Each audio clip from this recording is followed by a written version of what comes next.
ইউনুস সাহেব, জানেন কি, চলে যাওয়া মানেই প্রস্থান নয়। মোহাম্মদ ইউনুস চলে গেছেন, ১.৫ বছরের হিসাব রেখে গেছেন, কিন্তু হিসাবের খাতা খুলে যাননি। এটাই সমস্যা।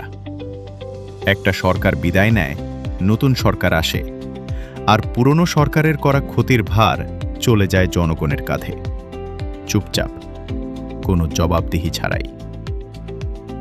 মোহাম্মদ ইউনুস যখন দায়িত্ব নিয়েছিলেন, তখন সবারই প্রত্যাশা ছিল খুব বিশাল। নোবেল জয়, আন্তর্জাতিক পরিচিতি, দুর্নীতির সঙ্গে কোনো সরাসরি সম্পর্ক নেই। কিন্তু ১.৫ বছর পর যা দাঁড়ালো, সেটা হলো প্রশ্নের পর প্রশ্ন, আর উত্তর শূন্য। জিডিপি ৭ থেকে ৩-এ নেমে আসার ব্যাখ্যা কখনো দেওয়া হয়নি। বন্যার ত্রাণের ১,০০০ কোটি টাকা কোথায় গেল, সেটা এখনো ধোঁয়াশা।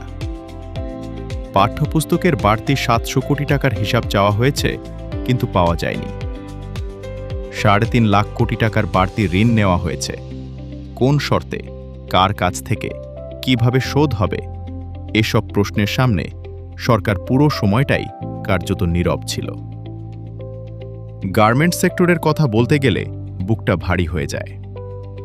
৩৫০-র বেশি কারখানা বন্ধ হয়ে গেছে এই ১.৫ বছরে। লক্ষ লক্ষ মানুষের কাজ গেছে। আর এই সময়েই আমেরিকার সঙ্গে তুলা কেনার চুক্তি হয়েছে, যেটার ভবিষ্যৎ প্রভাব এই সেক্টরের জন্য কতটা মঙ্গলজনক, সেটা নিয়ে কোনো পাবলিক আলোচনাই হয়নি। পাসপোর্টের কথাটা সবচেয়ে বেশি মানুষ অনুভব করেছেন।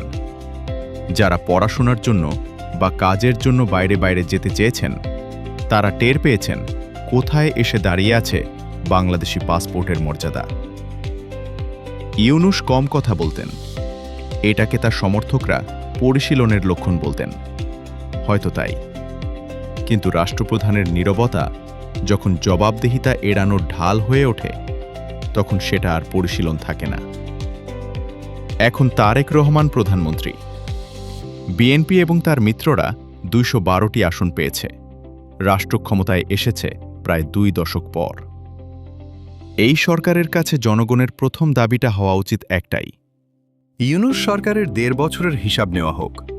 বন্যার টাকা, পাঠ্যপুস্তকের টাকা, বাড়তি ঋণের হিসাব, সব কিছুর একটা স্বচ্ছ তদন্ত হোক, প্রকাশ্যে, মানুষের সামনে। রাজনৈতিক পালাবদল মানে দায় মুক্তি না। ইউনুস চলে গেছেন মানে প্রশ্নগুলোও চলে যায়নি। সেই প্রশ্নগুলো এখন নতুন সরকারের দরজায়। উত্তর দিতে হবে, না হলে ইতিহাস এই প্রশ্নগুলোকে টিকিয়ে রাখবে, যতদিন না কেউ সৎভাবে উত্তর দেয়। চ্যানেলটি সাবস্ক্রাইব ও লাইক, কমেন্টস, শেয়ার করে পাশে থাকুন।